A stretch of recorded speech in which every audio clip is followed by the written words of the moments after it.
Upper കുട്ടനാട്ടിലെ കർഷകരോട് സർക്കാർ കാട്ടുന്നത് കടുത്ത അവഗണനയെന്ന് അപ്പർ കുട്ടനാട് സ്വതന്ത്ര നെൽകർഷക കൂട്ടായ്മ. സപ്ലൈകോ വഴി സംഭരിച്ച നെല്ലിന്റെ പണം കൃത്യമായി നൽകുന്നില്ല. നെൽകർഷകരെ ആത്മഹത്യയിലേക്ക് സർക്കാർ തള്ളിവിടുന്നുവെന്നും നെൽകർഷക കൂട്ടായ്മ ആരോപിച്ചു. കടുത്ത ദുരിതത്തിലാണ് അപ്പർ കുട്ടനാട്ടിലെ നെൽകർഷകർ. സപ്ലൈകോ വഴി സംഭരിച്ച നെല്ലിന്റെ പണം കൃത്യമായി നൽകുന്നില്ല. കഴിഞ്ഞ വർഷത്തെ നെല്ലിന്റെ പണം പോലും പലർക്കും ലഭിച്ചിട്ടില്ല. മാത്രമല്ല, PRS എന്ന തട്ടിപ്പ് വഴി നെൽകർഷകരെ സർക്കാർ ആത്മഹത്യയിലേക്ക് തള്ളിവിടുകയാണെന്നും സ്വതന്ത്ര നെൽകർഷക കൂട്ടായ്മ ആരോപിക്കുന്നു.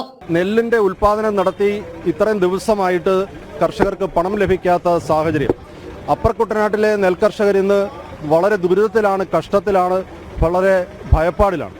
കഴിഞ്ഞ കാലയളവിൽ ഉണ്ടാക്കിയിട്ടുള്ള ഉൽപാദനത്തിന് കൃത്യമായ സമയത്ത് ഗവൺമെന്റ് പണം നൽകാത്ത കാരണം ആലപ്പുഴ ജില്ലയിൽ കഴിഞ്ഞ നെല്ലിന്റെ വിളവെടുപ്പ് കാലങ്ങളിൽ 4 കർഷകരാണ് ഇവിടെ ആത്മഹത്യ ചെയ്തത്.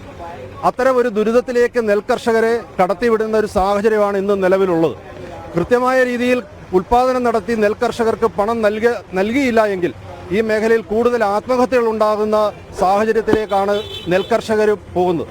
അപ്പോൾ അതിന് കൃത്യമായ രീതിയിൽ ഈ മേഖലയിൽ നിന്ന് ഉൽപാദനം നടത്തുന്ന നെൽകർഷകർക്ക് പണം നൽകുവാൻ ഗവൺമെന്റ് തയ്യാറാകണം. അതുപോലെ ജില്ലാ ഭരണകൂടം തയ്യാറാകണം. ആലപ്പുഴ, കോട്ടയം, പത്തനംതിട്ട തുടങ്ങിയ അപ്പർ കുട്ടനാടൻ മേഖലകളിലെ കർഷകരാണ് സർക്കാർ അവഗണനയുടെ ഫലങ്ങൾ ഏറ്റവും കൂടുതൽ അനുഭവിക്കുന്നത്. സപ്ലൈകോ വഴി നെല്ല് കൊടുത്ത് 2 മാസം കഴിഞ്ഞിട്ടും കൊടുത്ത നെല്ലിന്റെ തുക എന്ന് ലഭിക്കുമെന്ന് യാതൊരു അറിവുമില്ല.